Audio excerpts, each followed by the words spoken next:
To maximise inquiry rates, stop focusing on intellect.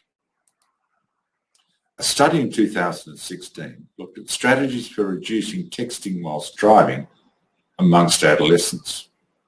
Using a mobile phone whilst driving has been found to increase accidents 3 to 4-fold, and adolescents are by far the worst offenders.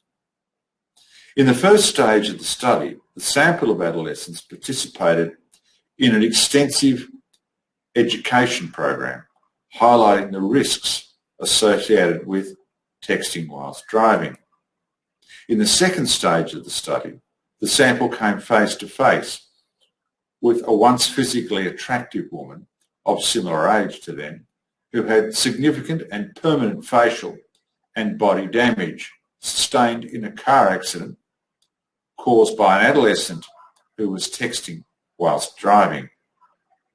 The injured woman told the story of the crash, highlighting the extent of her injuries, her lifetime handicaps, and how both of her parents were killed in the crash. The texting behaviour of the sample was tracked after each stage of the study. After the information and education session, it was found that texting by participants declined sharply in the short term before rising to pre-study levels after less than a month. Appealing to the intellect with information and education delivered a very short-term benefit. After meeting with the injured victim of the crash caused by texting, it was found that texting amongst the sample declined sharply and for the long term, delivering sustainable behaviour change.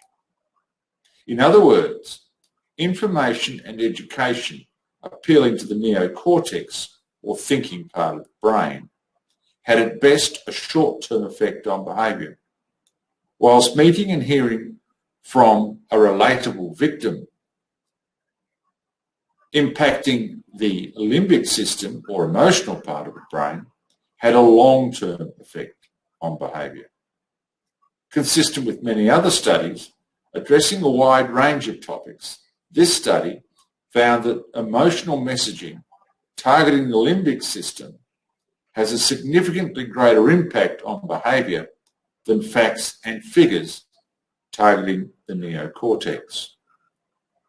These findings are also consistent with other studies suggesting that up to 95% of purchase decisions are made in the brainstem or limbic system, with just 5% being made in the neocortex or thinking part of the brain. The message here is clear. Emotional stimuli targeting the limbic system can and generally do change behaviour more effectively than facts and figures targeting the neocortex. Perhaps the best combination involves establishing an emotional connection through the limbic system and then reinforcing that connection with facts and figures targeting the neocortex. To find out more, visit www.djohncarlsonesq.com. That's www.djohncarlsonesq.com, or email me, johnc@djohncarlsonesq.com. That's johnc@djohncarlsonesq.com. I'm John Carlson. Thanks for listening.